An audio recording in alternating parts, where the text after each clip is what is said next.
Semangat pagi. Assalamualaikum warahmatullahi wabarakatuh.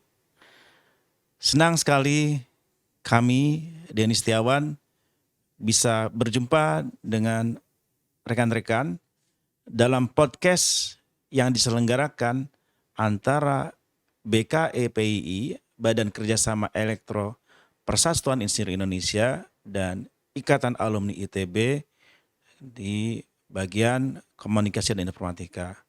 Saya Denny Setiawan yang kebetulan dipercaya sebagai di organisasi BKIP sebagai Ketua Bidang TIK dan di Ikatan Alumni ITB sebagai Wakil Menteri Komunikasi dan Informatika.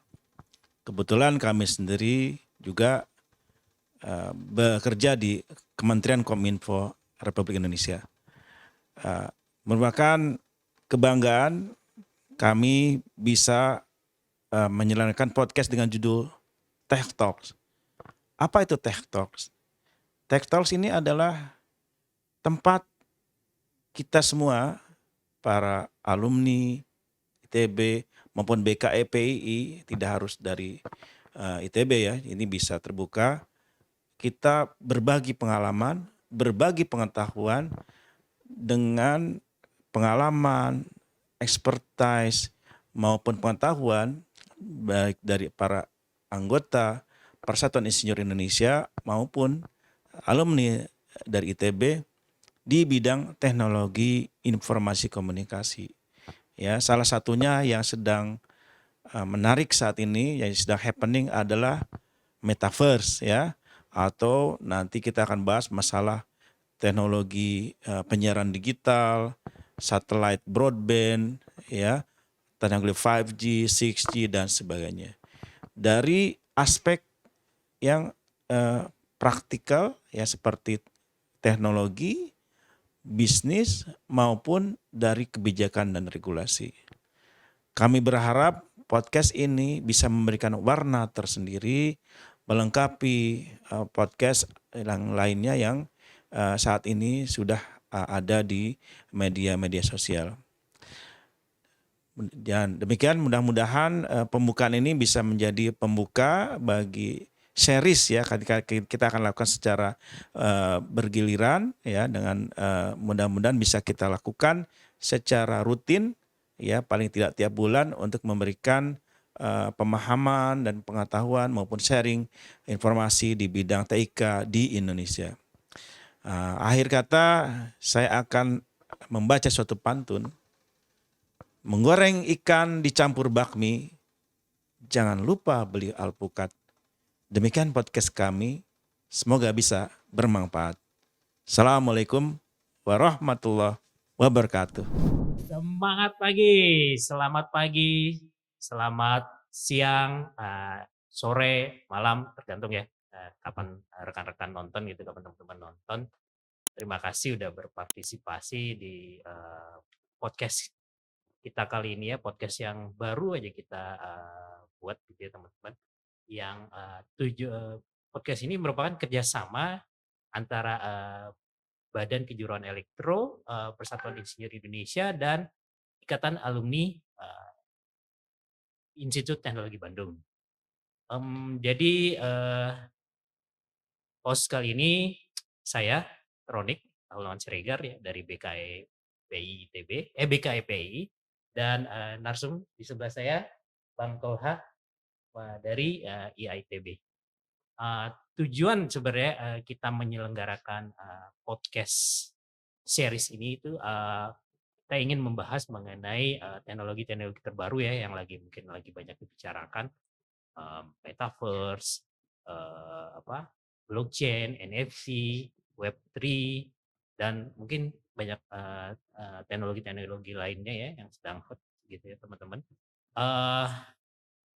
Salah satu yang membuat kita tergerak untuk menggerakkan membuat podcast ini, salah satunya adalah di bulan Mei ya, bulan Mei tahun 2021, pemerintah Korea Selatan itu membuat South Korea Metaverse Alliance ya.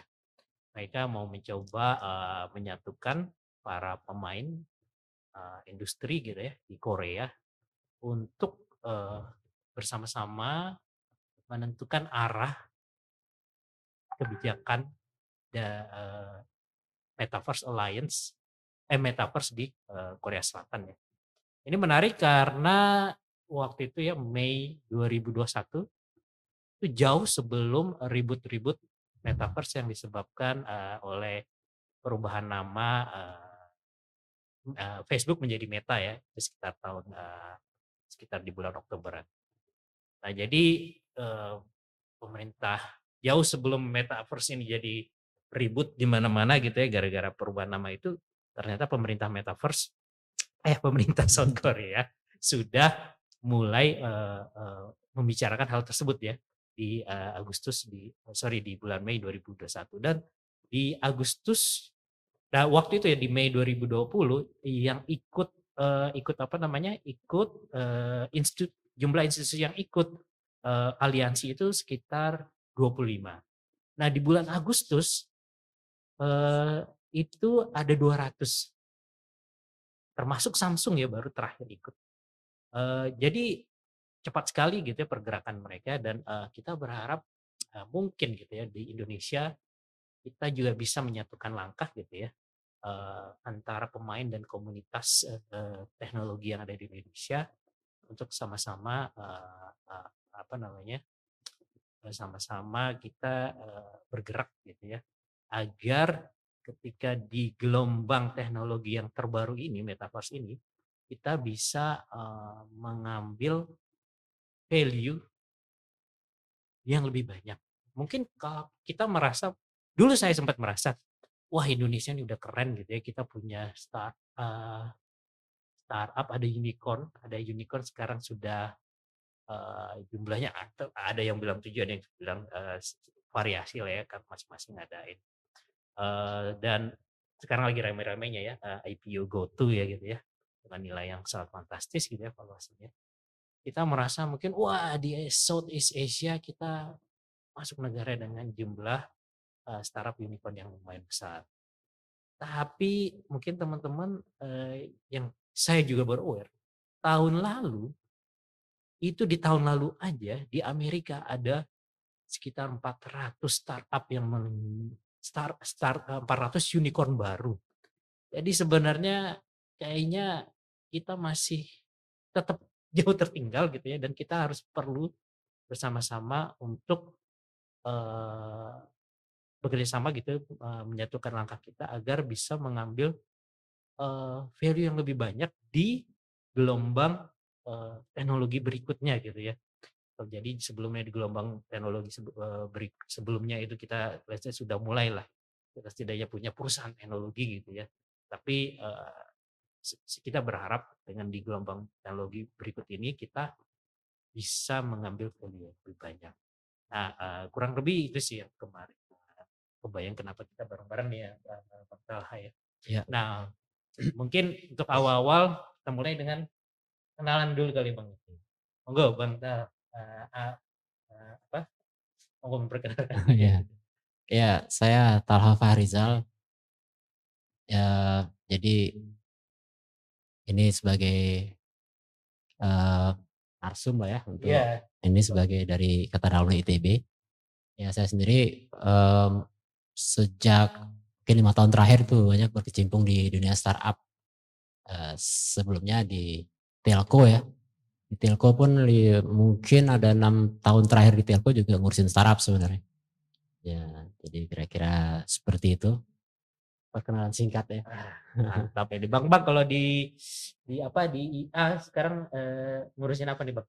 Oh iya, sekarang di Kementerian Kominfo-nya IA ITB. Oh, mantap. Nah, kayak ini acara ini jadi kerjasama antara BKE dan juga ya ITB lebih spesifiknya Kominfo ya. Kominfo ya. Mantap.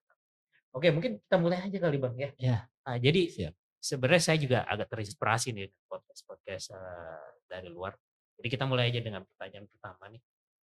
Apa sih metaverse itu menurut Abang gitu ya Bang? Karena kita bebas aja gitu ya. Tiap orang kalau kita tanyakan apalagi metaverse is still in the making gitu ya.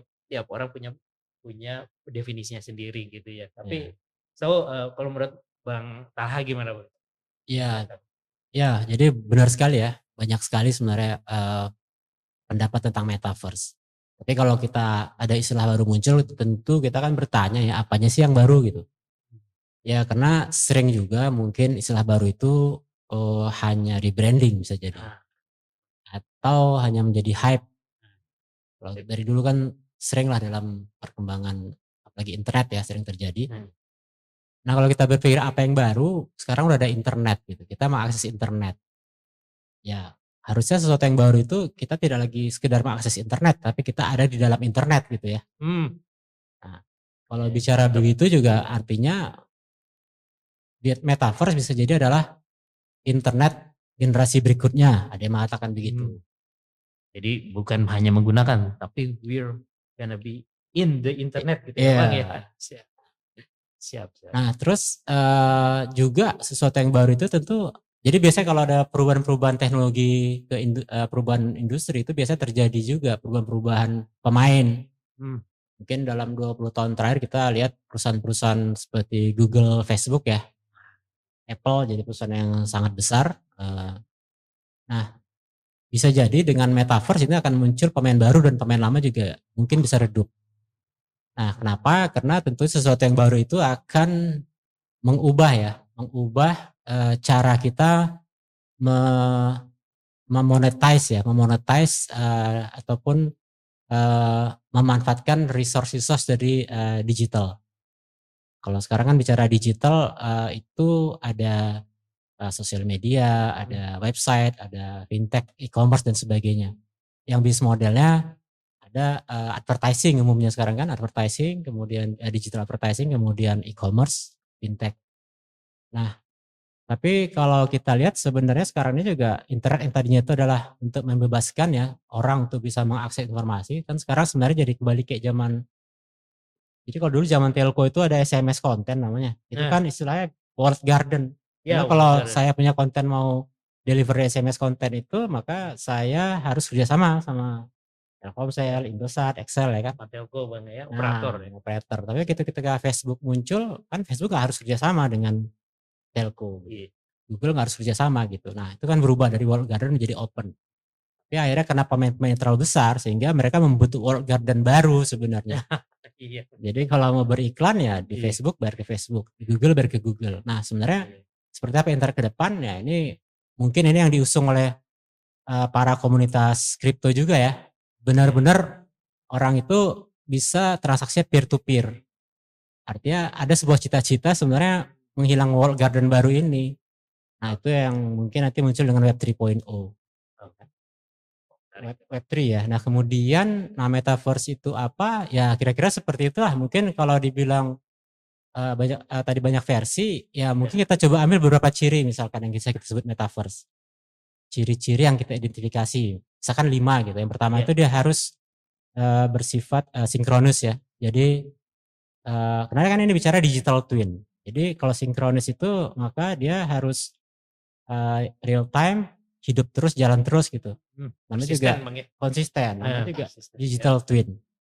Sebut digital twin, kita ada kembarnya di digital. Kalau kembarannya itu kemudian reset, stop, itu bukan bukan twin ya. Iya. Ya masa kita riset gitu Bang ya. Iya. Jadi digital twin. Nah kemudian yang kedua itu ada fungsi ekonominya ya. fungsi ekonomi. Dimana orang bisa create, bisa sell, bisa invest gitu. Nah, walaupun sekarang itu mungkin sudah ada, cuman ini akan merubah caranya sehingga juga akan merubah pemain-pemainnya tadi ya. Ada fungsi ekonominya di situ. Benar-benar. Di beberapa walled garden ekonominya sudah ada gitu Bang ya. Udah, tapi walled garden tertutup kan. Iya, cuman duitnya hanya bisa dipakai di situ gitu. Iya.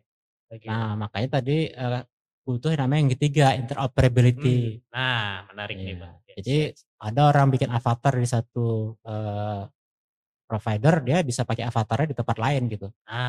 Kalau sekarang kan seperti pulau-pulau masing-masing gitu ya, tidak terkoneksi. Nah, kalau avatarnya di Meta Facebook harus bisa dipakai juga di avatar di tempat lain gitu misalkan.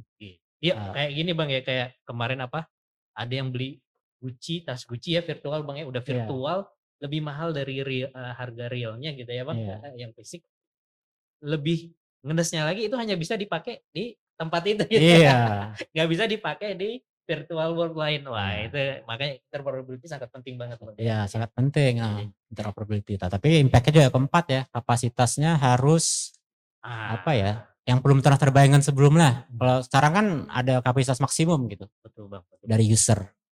Jadi kalaupun dia game ya ada kalau mau lebih besar lagi dia pindah ke pulau lain gitu walaupun di Iya. game yang sama. Jadi Iya. unprecedented ya kali ya, belum pernah ada sebelumnya lah. Nah, ini juga lumayan nih Iya nih kapasitas menarik. besar ini. Menarik Bang, kayak kemarin kan ada banyak konser-konser ya. Iya. Konser-konser kayak Travis Scott di Fortnite atau ada yang di Roblox. Katanya sampai 20 puluhan juta. Iya. Tapi kalau saya ngeliat Facebooknya, YouTube-nya, kok dikit orangnya. Ternyata itu dibagi-bagi beberapa banyak room gitu ya Bang ya. Iya. Jadi di satu room tuh hanya ada maksimum berapa ratus orang. Nah ini yang rencananya harus ditingkatkan ya Bang ya. Karena Iya. kalau kita nonton konser cuman 100 orang, ya where's the crowd? Kan tujuan kita nonton Iya. konser itu kan ya Nggak ada dapat banyak crowd-nya crowd ya. gitu ya Bang. Ya, Nah, yang Fortnite itu kata kabarnya itu menggunakan 100.000 instance sudah. 100.000 server. instan Bang. Aduh, Luar biasa ya, banyaknya. luar biasa. Gitu. Tapi ya tadi, jadi kayak kita nonton konser di room-room yang terpisah gitu ya Bang. Terpisah ya. Ya enggak kurang seru dong Bang ya. Iya. Nah, Oke. yang terakhir yang kelima mungkin ya itu ya, content dan experience-nya memang harus populated lah. Populated. Bukan sekedar populer tapi memang ya tadi orangnya banyak gitu. Nah, kira-kira itu kalau kita identifikasi ciri-cirinya lah. Ciri-ciri. Ya. Bang, kan kalau kita bicara tadi saya bilang mulai apa sih metaverse itu menurut Abang. Nah, kalau sekarang kita coba dari sisi yang lain. Kalau yang menurut Abang bukan metaverse itu apa tuh Bang? Nah, karena tadi istilah baru tentu ada sesuatu yang baru. Nah, jadi kalau yang bukan ya apa yang udah ada sekarang sebenarnya belum ya. Oke. Misal kalau metaverse itu diartikan sekedar virtual reality 3D ya itu kan sudah ada lama ya. Iya. Mungkin 10 tahun, 20 tahun. Jadi itu belum disebut. Ya, itu mungkin bakal metaverse tapi mungkin belum. Oke. Ya. Jadi metaverse itu bukan sekedar VR gitu kan Pak ya. Iya. Ada banyak yang salah sangka orang menganggap metaverse tuh ya itu VR tuh. Tuh pakai gitu tuh. Terus kayak apa aneh-aneh gitu ya. Orang bermain-main tangannya melami-lami karena megang controller terus kepalanya pakai VR headset. Wah. Mungkin berarti metaverse itu bukan hanya sekedar itu gitu Bang ya. Bukan hanya sekedar device VR gitu. Iya. Oke. Atau sekarang banyak juga yang klaim kan ada koin kripto Indonesia punya buat game metaverse. Game metaverse ya. Oke, banyak tuh Pak. Sudah semua pasti nyebut metaverse tuh Bang ya. Ya, tapi mungkin tuh bahasa untuk ya branding kali ya. Ya boleh-boleh aja. Cuman kalau kita bicara metaverse sebenarnya ya nggak sesederhana itu. Artinya seperti tadi yang Bang Tronik bilang, Foreign Alliance itu mungkin 3 tahun ya persiapannya ya mereka ya kalau nggak salah targetnya berapa tahun baru jadi kan. Betul. Nggak langsung jadi. Karena itu menyangkut ekosistem yang luas. Makanya tadi ada berapa 25 anggota ya. Oh iya. Di awal 25 anggota. Oh Metaverse Alliance yang South Korea ya. Oh itu cepet Bang. Jadi di Mei 2021 mereka 25 anggota. Agustusnya jadi hanya beberapa bulan langsung 200 perusahaan dan institusi yang ikut. Nah, jadi kayaknya ya Korea Selatan sangat sangat tanggap dan nggak mau kehilangan lah ya. Iya jadi tadi apa yang bukan karena kita lihat sekarang kan use case-nya ya game sama entertainment baru kan. Betul. Nah kalau metaverse itu nanti ada ya nggak sekedar itu use case-nya. Tentu lebih luas kan, nggak cuma game, entertainment. Betul. Harusnya, karena tadi dia kan menyangkut ekonomi bagaimana memonetisasi resource digital kan. Bener Bang. Nah, itu sebenarnya bukan hanya game dan entertainment tapi menyangkut banyak bisnis nantinya. Gitu. Atau bahkan seluruh kehidupan kita sehari-hari ya Bang. Setidaknya inilah sebagian besar kehidupan kita ya Bang ya. Siap. Menarik Bang. Bang tadi menarik tuh Abang ngomong juga metaverse ini akan membawa perubahan peta landscape industri ya Bang. Kebetulan pas saya lagi kesini nih Bang studio ini sambil dengerin podcast tuh ya. podcast dari Bloomberg Intelligence dan dia lagi mewawancarai VP Omniverse dari Nvidia ya, VP yang namanya saya lupa tuh agak susah. Ya dia mention gitu bahwa ketika dia di awal tahun 90-an gitu ya. Dia mention kalau saya bilang tahun waktu itu ya, perusahaan-perusahaan terbesar di dunia itu waktu itu perusahaan-perusahaan minyak banyak kan. Iya. Perusahaan-perusahaan minyak dan mobil gitu kan. Nah, itu tuh bukan mereka lagi. Akan diganti dengan perusahaan-perusahaan teknologi. Kalau dulu saya bilang kayak gitu, itu nggak ada yang percaya dan ternyata kenyataan sekarang itu yang terjadi gitu kan. Iya. Perusahaan-perusahaan terbesar dunia yang top 10 itu adalah perusahaan teknologi, mungkin hanya satu yang perusahaan minyak ya Aramco ya. Nah, tapi yang lain adalah perusahaan teknologi. Nah, berarti Abang melihat hal yang sama akan terjadi dengan metaverse ini Pak Yang ya. Iya. Bahwa bisa jadi kalau pemain-pemain teknologi lama ini gitu nggak bisa menyikapinya dengan baik, mereka juga akan disikat pemain baru tuh akan bermunculan gitu Bang ya. Bermain. Jadi kalau sekarang kan istilah internet company lah ya. Nah, mungkin jadinya ya perusahaan-perusahaan terbesar dunia adalah metaverse company gitu mungkin ya Bang. Oke, ini Bang, berarti emang akan banyak perubahan yang dibawa gitu ya dari metaverse ini. Kalau kira menurut Abang perubahan apa yang akan dibawa metaverse untuk kehidupan kita sehari-hari nih? Ya kalau kita lihat kripto ya, Iya, blockchain, betul. kemudian Web3, sebenarnya kan cita-citanya meliberate ya, membebaskan. Membebaskan, ya menarik Iya. ya. Iya. Makanya kalau kita lihat kripto itu kan komunitas sifatnya, mungkin yayasan bentuknya, bukan PT ya. Dengan semangat untuk mendobrak pemain lama sebenarnya. Karena pemain lama ini kan ya tadi sudah memonopoli gitu. Betul. Nah, sehingga pasti mereka akan berusaha ke arah sana gitu. Meliberate orang-orang untuk dalam menggunakan internet. Dampaknya ya salah satu misalkan akan semakin banyak mungkin ya peluang. Jadi gini, kalau kita lihat di dalam transformasi ekonomi menjadi suatu ekonomi maju, itu pasti akan terjadi namanya scarcity ya. Scarcity. Kelangkaan. Ya. Wah, ini hal yang menarik nih yang aku juga mau bahas ini nanti ya Bang. Contoh nih, Iya. karena ekonomi maju tentu kan butuh tenaga kerja. Nah, tenaga kerjanya kemudian karena ini bicara teknologi juga lama-lama kan langka tuh spek tenaga kerja yang dibutuhkan itu yang memang relevan dengan teknologi yang high tech lah. Sehingga ya kekurangan juga. Nah, kemudian dari kota sendiri kemudian karena banyak ekonomi tumbuh otomatis kan harga tanah, harga rumah naik. Artinya itu ada scarcity di situ kan. Betul. Nah, sehingga orang-orang ya harus bekerja di kota, kemudian harganya juga naik. Nah, dengan metaverse itu akan banyak juga peluang sebenarnya membuka profesi baru dalam konteks bisa berkontribut terhadap konten ataupun experience yang ada di metaverse tanpa dia harus tinggal tadi di daerah yang perkotaan gitu kan. Jadi bisa membuka lapangan kerja tapi buat yang memang ngulik ini ya. Iya. Tapi ini yang udah kejadian sih memang hal seperti ini. Jadi itu salah satu contoh. Yang kedua ya kalau yang benar terjadi digital twin tadi ya, yang dia sinkronus, real time, jalan terus persisten.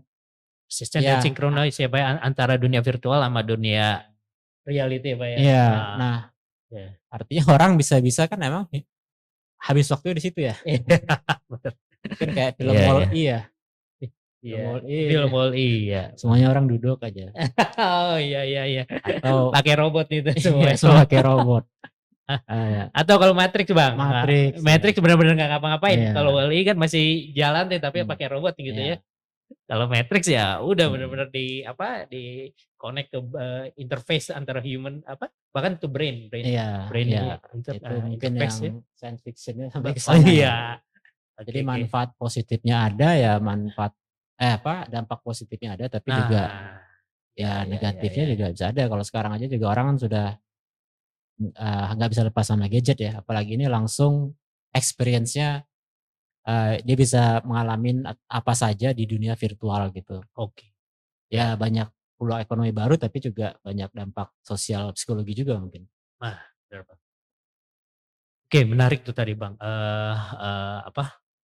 Iya, jadi salah satu yang kebayang ya, ya tadi ya s- dalam eee, ketika teknologi baru diperkenalkan gitu ya, ini bukan hanya sekedar teknologi baru kita kita bicara ya. Ini sebuah gelombang atau sebuah generasi gitu ya. Jadi bahkan dia adalah kumpulan teknologi. Selalu ada pro and con, selalu ada apa hal-hal positif dan hal-hal negatif yang perlu kita persiapkan bersama gitu. Bagaimana memaksimalkan positifnya dan bagaimana apa meminimalisir, memanage, memitigasi resiko dan hal-hal negatifnya tuh Bang ya. Iya.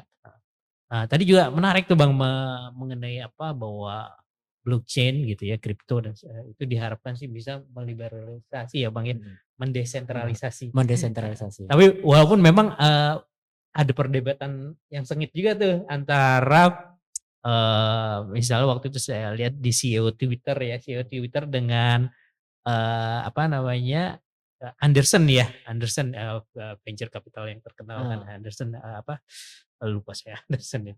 Ya dia ya kalau misalnya CEO Twitter bilang you do not own Web3 gitu kan katanya. Terus habis itu Twitter dia tuh diblok. Jadi lucu banget nih. Masa CEO Twitter, Twitternya diblok oleh orang lain. Tapi ya itulah. Oh bukan, dia udah nggak CEO lagi kalau udah ex CEO ya Twitter ya. Jack Dorsey. Iya Jack Dorsey udah nggak ya, CEO lagi. Jadi memang ada juga yang berpercaya sebenarnya ya kembali ya seperti metaverse dan juga ada juga yang pendapat blockchain ya mainan para visi aja katanya gitu ya. Dan memang ya ya adalah kepentingan visi untuk mendobrak tatanan yang ada gitu ya. Untuk mendobrak status quo. Karena apa? Ketika dia mendobrak status quo, dia bisa memunculkan startup baru, perusahaan entitas baru yang berkembang secara cepat dan menjadi pemain besar baru gitu. Kan di situ duit dia visi dapat duit dari situ kan bahwa dia mendapatkan sebuah pemain baru yang bisa tumbuh dengan cepat, eksponensial, dia dapat kapital yang besar. Nah, di situ it is their interest gitu. Tapi di satu sisi kita ya bagus juga ya. Jadi kita fresh nih, selalu ada yang ada pemain baru kalau kalau masa pemainnya itu aja gitu ya, perusahaannya itu ya bosan juga ya Mas. Siap. Nah, selain kehidupan sehari-hari nih Bang, kira-kira metaverse ini apa dampak menurut Abang untuk metaverse ini untuk industri gitu ya? Iya. Untuk industri secara umum Nah, kira-kira. ini yang menarik karena kan tadi sekarang kita kalau kita ya istilahnya kalau bilang metaverse yang muncul kan game sama Iya, entertainment. entertainment. Nah, berarti kan harus ada use case yang lain. Nah, Ya. sebenarnya mirip lah 5G juga kan mencari use case ya. Benar. Metaverse juga sama sebenarnya. Jadi Iya. kalau bicara use case kan ya bicara ekosistem. Nah, sebenarnya menarik di bisnis adalah mungkin jadi kelanjutan dari industri 4.0 ya. Misalkan pabrik. Bagaimana ngedesain layout pabrik. Ya dulu saya pernah kerja di pabrik juga ya, pabrik hard disk ya, Quantum. Oh sama saya juga dulu Bang awal-awal. Sama Samsung saya. Pabrik ya. Kita pabrik, kerja pabrik ya. Jadi anak pabrik kita. saya megang prototype. Jadi satu line production itu untuk eksperimen. Oke. Artinya saya dari eksperimen itu bisa jadi posisi pos atau station setnya bisa jadi dirubah kan. Nanti kalau ganti produk, sessionnya beda lagi. Ya itu kan cukup repot ya dengan metaverse itu bisa bikin digital twin pabriknya. Jadi sebelum realisasi di ini di real fisik ya dia di metaverse dulu naruh stationnya di mana, robotnya di mana, disimulasikan dulu Bang ya. Dulu yang optimal. Nah setelah itu dapat baru fisiknya di implementasi. Nah ini hubungannya sama Nvidia tadi tuh, karena mereka dengan BMW kan, bikin seperti itu. Ada digital twin ya. Jadi pabrik BMW itu kan robot, karena dia buat dan dia bisa bikin mobil customize ya. Tidak hanya mass production. Nah itu pakai metaverse. Wah iya. Contohnya. Keren itu ya Bang ya. Jadi bisa tiap orang mobilnya beda gitu, setidaknya custom lah ya. Custom karena mengubah production line itu bisa disimulasikan dulu. Iya. Nah kemudian bisa juga di industri proses misalkan pabrik kelapa sawit. Kelapa sawit tuh Ini kayaknya membumi banget, cocok dengan Iya. kita ya. Agriculture nih ya. Agriculture. Coba ya gimana Pak? Kan bisa dibuat digital twinning juga untuk Oke. memonitor proses, bisa memprediksi yang namanya failure ya. Failure. Oh yes. Digabung dengan IoT kan tandan sawit yang masuk itu, buah sawit itu bisa diukur semua beratnya kan. Nah kemudian masuk ke proses penghancuran segala macam, pemanasan, perebusan. Nah itu semua juga pakai sensor yang langsung feed data ke metaverse. Nah jadi di metaverse itu seolah pabriknya jalan gitu, sama persis sama pabrik fisik. Tuh. Nah sehingga engineer-nya mungkin bisa menelusuri atau ngecek di metaverse-nya gitu, apakah ada kemungkinan retak, ada kemungkinan korosi dari semua data-data yang di-feed dari IoT-nya kan. Oke. Oh iya dari IoT. Jadi nyambung juga dengan IoT ya. Iya, jadi nggak harus digital twin. nggak harus ini ya secara fisik dia ngecek. Dia Benar, bisa dari situ dulu untuk dapat indikatornya. Jadi kayak dapat simulasi dulu. Nah kemudian kalau ke fisiknya dia kan bisa pakai AR ya, augmented reality, nanti ya tinggal diarahkan ke bagian mesin mana langsung keluar data-datanya gitu kan. Iya. Seolah di udara gitu ya datanya keluar ya. Dilihat pakai kacamata kan. Ya jadi metaverse bukan hanya untuk sekedar, karena ada yang bilang metaverse itu adalah the internet made by game developer gitu. Karena memang yang terbiasa dengan 3D itu adalah programming dalam 3D, dan juga terbiasa dengan dunia 3D adalah industri game. Iya betul ya. Walaupun developer maupun usernya. Tapi tadi abang bilang bahwa ini bukan, ini untuk pekerjaan kita, untuk bagaimana mengoptimalkan pekerjaan kita sehari-hari gitu Bang ya. Jadi bukan hanya untuk game entertainment, walaupun mungkin use case pertama yang populer ya dan yang sudah jalan gitu ya dengan segala keterbatasannya. Nah, itu adalah di situ. Tapi menarik juga tadi Bang, abang bilang ini mungkin jadi use case 5G gitu ya. 5G juga butuh use case. Bener-bener. Aku juga dulu Bang ya awal-awal juga dulu kan emang ngurusin 5G plan juga ya. Enggak, VR itu sebagai use case 5G awal-awal tuh kurang buy in tersebut ya. Tapi dengan begitu semakin terdengarnya hype metaverse ini gitu ya. So, metaverse ini semakin aware, mungkin bukan VR-nya tapi metaverse ya, karena kita bicara metaverse bukan hanya diakses lewat VR gitu ya Pak, tapi bisa diakses lewat komputer, lewat HP ya, lewat any medium kan tujuannya gitu kan. Dan termasuk juga menarik bahwa ketika South Korea Alliance terbentuk itu dia mulai anggota 25 anggota utama itu, yang pertama itu emang operator Korea. Tiga operator ya. Operator itu Bang, benar. Dan di tahun 2020 gitu ya, di websitenya Verizon itu tuh ada artikel dan menggunakan kata-kata metaverse. Jadi jauh sebelum ribut-ribut metaverse yang gara-gara meta itu gitu kan Pak.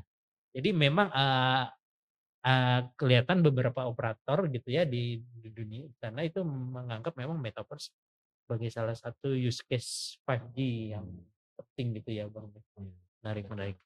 Nah Bang, tadi kira-kira nih ya kan tadi Abang nyebut ya banyak apa sih yang disebut ciri-ciri metaverse gitu ya. Nah, apa sih yang challenge-nya secara global nih Bang ya, challenge untuk membentuk agar mengimplementasikan atau let's say membuat metaverse yang diasumsikan itulah yang ideal itu apa aja sih challenge-nya Bang secara global dulu mungkin ya Bang? Jadi mungkin yang pertama kebutuhan terhadap concurrent yang tinggi tadi ya. Tadi benar Bang ya. Saat ini satu room hanya maksimum 100 gitu ya Bang. Itu kan kayak Zoom paling kecil itu Bang 100. Zoom paling murah ya Bang. Iya. Itu erat kaitannya sama infrastruktur ya. Iya. Dari mulai paling bawah broadband fixed broadband 5G. Kemudian ya di atasnya mungkin cloud-nya ya. Cloud computing. Computing. kemudian juga infrastruktur decentralized seperti blockchain ya. Blockchain-nya. Karena Oke. blockchain sendiri atau kripto sendiri kita kan tahu mengalami masalah skalabilitas ya. Iya, benar Bang. Makanya Masih. pakai kalau transaksi lewat Bitcoin itu kan bisa berapa menit gitu. Betul, ya. Artinya tidak scalable karena kongkarannya rendah gitu. Belum gas fee-nya Bang ya. Belum gas fee-nya lagi ya. Walaupun lagi ada banyak ya Bang, untuk ada banyak inisiatif untuk mengatasi tersebut kan ya Bang ya. Ya, jadi muncul istilah layer 1, layer 2 blockchain. Benar, yes, benar. Ya nggak tahu kalau metaverse nanti meniru itu ya, seolah Iya. ada metaverse layer 1, ada metaverse layer 2. Jadi Benar juga. supaya hit ke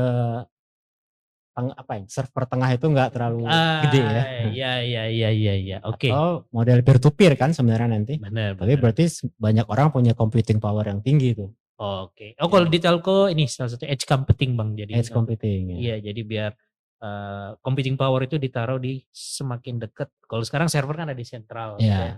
Nah, kalau dekat di edge computing itu dibawa sedekat mungkin ke user gitu ya. Nah, kalau misalnya mobile operator berarti ya ditaruh servernya itu ditaruh di bawah BTS di BTS ya. gitu Bang. Oke. Nah, itu ekstrimnya, ekstrim. Nah, itu betul. Jadi itu satu contoh tuh kita butuh edge computing ya, edge computing, edge storage. Oke, jadi mungkin itu bagian dari cloud computing ya. Yes. Nah, di kita kan masih agak awam mungkin ya tentang cloud computing ya. Karena paling sebagai user untuk di Amazon, di Google, Microsoft kali ya. Iya. Nah, jadi mungkin perlu juga nih cloud computing lokal yang benar-benar develop teknologinya nih. Iya. Nah, mungkin banyak teknologi hardware kali pengembangannya ya. Iya. Dimana hardware-nya makin padat gitu kapasitasnya. Iya, benar. Ya, kemarin saya ada baca tuh Bang artikel gitu ya dari Intel ya bilang untuk mewujudkan visi metaverse itu kita butuh 1000 kali computing power dari yang ada sekarang gitu. Itu dia. Jadi yang belum pernah terbayangkan sebelumnya ya. Padahal dengan let's say dengan kecepatan yang ada gitu ya. Dalam beberapa tahun ke depan tuh kita hanya bisa memenuhi, lupa saya angkanya Bang. Tapi intinya 1000 kali itu sangat jauh gitu ya Bang ya. Jadi emang challenge-nya masih besar gitu ya salah satunya. Oke. Ada lagi nggak tuh Bang kira-kira Bang? Tadi infrastruktur fixed broadband, 5G, cloud computing, ya mungkin nanti IoT-nya, blockchain-nya semua lah ya. Itu dari sisi infrastruktur. Nah, kemudian yang kedua ya standar dan protokol. Kalau kita bicara interoperability berarti kan harus ada standar dan protokol seperti internet sekarang kan. Itu kan belum ada. Ini kalau bicara standar lebih banyak politiknya nih Bang. Politik kepentingan nanti. Pasti. Iya. Jadi semua pasti bertahan dengan standar. Mungkin GSMA juga GSMA Association akan ngeluarin standar juga kan. Nah itu sebenarnya juga Bang salah satu tujuannya ini istilah yang ada di kepala saya. Bagaimana kita sebagai bangsa ini ikut mengambil peran aktif ketika nanti standar itu mau dibentuk gitu ya. Kalau kayak sekarang kita terima aja ikut gitu, termasuk standar web ya. Padahal sebenarnya siapapun boleh ikut ke W3C ya, World Wide Consortium gitu ya. Dan siapapun yang ikut di situ bisa mempunyai suara gitu untuk menentukan standar ketika nanti di voting gitu. Nah, itulah sebenarnya saya sih berharap misalnya kita dengan salah satunya melalui podcast series ini gitu ya. Kita bisa bersama-sama mencoba gitu ya, jangan hanya jadi objek tapi ikut juga menjadi pemain, subjek gitu ya. Termasuk salah satunya ketika nanti kalau ada standarisasi. Soalnya ada juga yang bilang nggak perlu standarisasi, kita bisa ada yang bilang gitu. Tapi kalau kita ngelihat World Wide Web ya apalagi kalau bilang Web3 gitu ya, berarti harusnya sih ada standar baru ya, walaupun mungkin di layer yang paling inilah ya bawah. Siap. Ya, mungkin contoh lain sekarang yang agak agresif tuh yang tadi Fortnite itu ya, Epic Games. Fortnite ya. Dia sudah berhasil interop dengan Microsoft ya, dengan dengan brand-brand yang punya intellectual property seperti Marvel dan DC. Jadi untuk pakai karakternya kan di game, kemudian usernya bisa di Xbox, bisa di Nintendo gitu-gitu. Nah itu jadi udah bangun tuh, dan dia kan bahkan dia punya software namanya Unreal untuk para Unreal developer Engine. menggunakan VR kan. Yes. VR ini bisa dipakai bikin game, bisa dipakai bikin simulator. Jadi simulator ini bisa macam-macam ya. Kalau untuk Betul. training kan, kalau di trainingnya pakai dunia fisik itu kan akan mahal di bahan. Apalagi kalau trainingnya training tempur. Ya, Nah, training terbatas tempur. kan. Wah, ini kayaknya bisa nih salah satu nanti next untuk pembicara kita Iya. bicara ini ya Bang ya. Salah satu teman kita pemain di bidang VR. simulasi tempur ya Bang ya. Iya. VR itu bisa macam-macam ya buat latihan, ya macam-macam lah latihan kelas. Oke. Nah, Fortnite, si Unreal ini dari dipakai oleh banyak developer sehingga dia akan lama-lama kan dia seolah-olah bisa inilah ya mengkampanyekan protokol dan standar dia. Oke. Tapi untuk dalam konteks mungkin Iya. aset dalam game itu ya. Yes. Bukan dalam konteks komunikasi mungkin itu beda lagi. Saya nggak tahu juga tuh komunikasi datanya kan. Oh bagaimana, iya. Komunikasi data yang high bandwidth ini Iya. biar cepat. Jadi Unreal itu kan game engine ya, game engine yang bisa mensimulasikan law fisik gitu, salah satunya law fisik. Nah, di situ ada Unreal pemainnya, ada Unity sih ya. Nah, saya yang masih saya belajar itu Nvidia itu juga menyediakan itu enggak ya? Kayaknya sih iya juga. Mungkin ya. Dengan Omniverse-nya itu. Karena Jadi saya masih belajar tuh Bang. Ya. Itu apa sih gitu. I see, Bang. Ya, dia udah bikin yang buat pabrik BMW kan. Masa Ah. dipakai Unreal nggak tahu juga. Enggak Dia kayaknya. pakai Enggak, sendiri kan. makanya dia jadi yang saya tangkap Omniverse itu ya hampir sama kayak Unreal itu Bang. Dia jadi menyediakan engine ya. Misalnya kalau fisik engine itu ya misalnya benda ini kalau taruh di sini dilepas ya harus jatuh gitu Iya. kan. Jadi mensimulasikan law of physics di dunia virtual world ini. Ya, law of I see. physics ya. Iya. Tadi apa tuh yang kedua protokol, yang ketiga tentu ya konten dan experience-nya Nah. sendiri harus kaya dengan itu kan. Nah, iya tuh Bang. Ini yang jadi persiapannya tadi dari sisi infrastruktur ya, bicara high concurrent, kemudian standar dan protokol biar bisa Standar, betul. interoperability-nya jalan, yang ketiga ya konten dan experience-nya sendiri. Mungkin kalau Ya. konten dan experience ini sekarang ya itu yang banyak dikembangkan ya, Iya. apakah itu game ataupun entertainment. Tapi yang infrastruktur untuk concurrent, high concurrent dan protokol kan. Iya. Nah, mungkin nggak tahu, mungkin Korea tadi tuh. Karena dia kan mengajak banyak pihak, artinya ekosistem kan dari berbagai industri. Iya, betul. Bisa Bang. jadi ke sana di arahnya. Ya memang salah satunya mereka kasih grant gitu ya. Kalau ada project-project yang berkaitan dengan metaverse, mereka kasih grant, ada kasih grant. Nah, itu juga sih. Jadi tujuan yang bisa incentivize gitu kan. kalau dia bisa sukses dalam 200 partisipan tadi ya mungkin dia akan push ke negara lain kan. Benar, Bang. Jadi kan standar industri selalu begitu kan. Siapa yang paling cepat banyak anggotanya, dia bisa mempengaruhi yang lain. Benar. Dulu kan Korea kalah dalam standar TV digital ya. Standar ya standar TV digital ya. Iya. Ya. Oke. Nah, itu kan tadi kita bicara global Bang. Kalau kira-kira challenge kalau di Indonesia kira-kira menurut Abang apa nih challenge untuk mengaplikasikan metaverse ini ya di Indonesia? Ya mungkin memang kalau bicara metaverse ya harusnya ada roadmap ya. Ada roadmap. Step by stepnya apa gitu. Oke. Iya. Ya pertama tadi mungkin berangkat dari kalau kita bicara game dan entertainment mungkin udah jalan kan ya. Usernya kan ya udah banyak gitu kalau sekedar itu ya.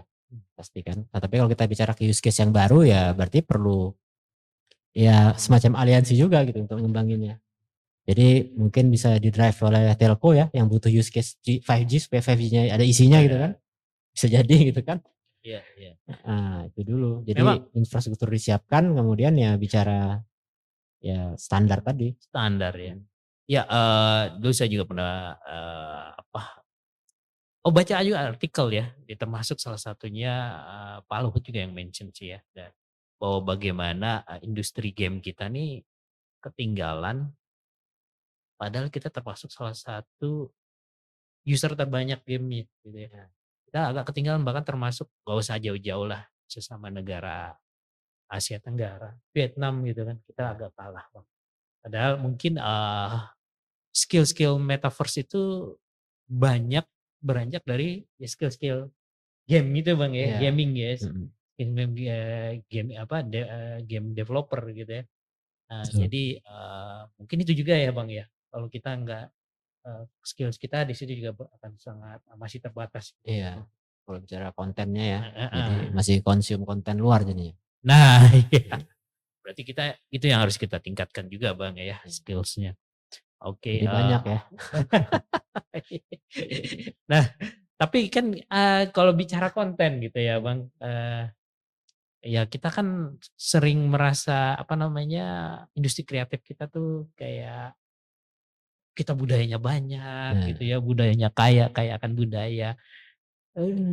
Itu kira-kira akan bisa menjadi keunggulan nggak sih? Atau apa sih yang bisa menjadi keunggulan atau yang keunggulan yang dibawa Indonesia untuk mengambil value yang lebih banyak di gelombang teknologi baru metaverse ini gitu gitu.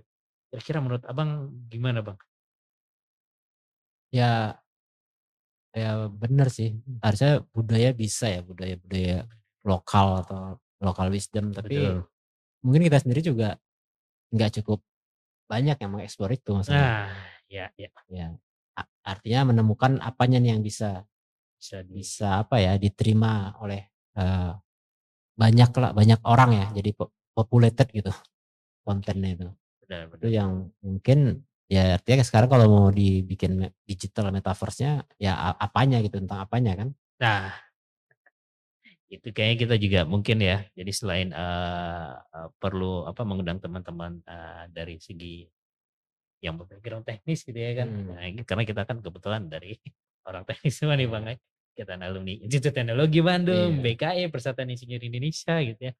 Mungkin juga nanti dan rencana kita juga pengen mengundang eee, dari teman-teman kreatif ya Bang ya.